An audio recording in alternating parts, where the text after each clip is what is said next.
దేవకట్ట. వెన్నెల సినిమాతో next generation love story తీశాడని చాలామందితో పొగిడించుకున్న వెల్ ఎడ్యుకేటెడ్ డైరెక్టర్. ప్రస్థానంతో టాలీవుడ్ దర్శక ఆస్థానంలో తన స్థానాన్ని పర్మనెంట్ చేసుకున్న బ్రిలియంట్ డైరెక్టర్. అయితే కాలం కలిసిరాక లౌక్యంగా మెలగడం చేతగాక హృదయం నిండా ఆవేదన తప్ప చేతిలో సినిమాలు లేక తనని తాను నిందించుకున్నాడు. దేవకట్టకి ఫేవర్గా ఒక ఫోర్స్ పనిచేస్తే ఆపోజిట్గా 100 శక్తులు గుమికూడాయి.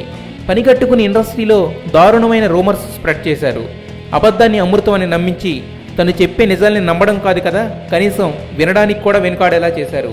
అనుకున్నవన్నీ జరుగుంటే ఎక్కడో ఉండాల్సిన దేవకట్ట అనుకోనివి జరగడంతో ఎక్కడున్నాడో కూడా తెలియని స్టేజ్లో నిలిచిపోయాడు. సో అసలు వీటన్నింటికీ కారణం ఎవరు? అతని బిహేవియరా, లేక ఇంకేదన్నా కారణమా? తీసిన సినిమాల లెక్క తక్కువే అయినా సంపాదించుకున్న అభిమానుల సంఖ్య ఎక్కువ. వారి కోసం ఈ వారం ఫ్రాంక్లీ విత్ టీఎన్ఆర్లో అందరి అనుమానాలు క్లియర్ చేయడానికి వస్తున్నాడు director Deva Katta. Don't miss to watch. అమ్మాయి సముద్రం లాంటిదిరా,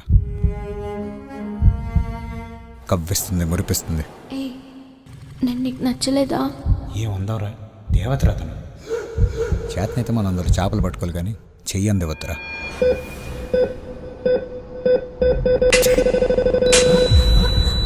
రేపు వస్తావు కదా?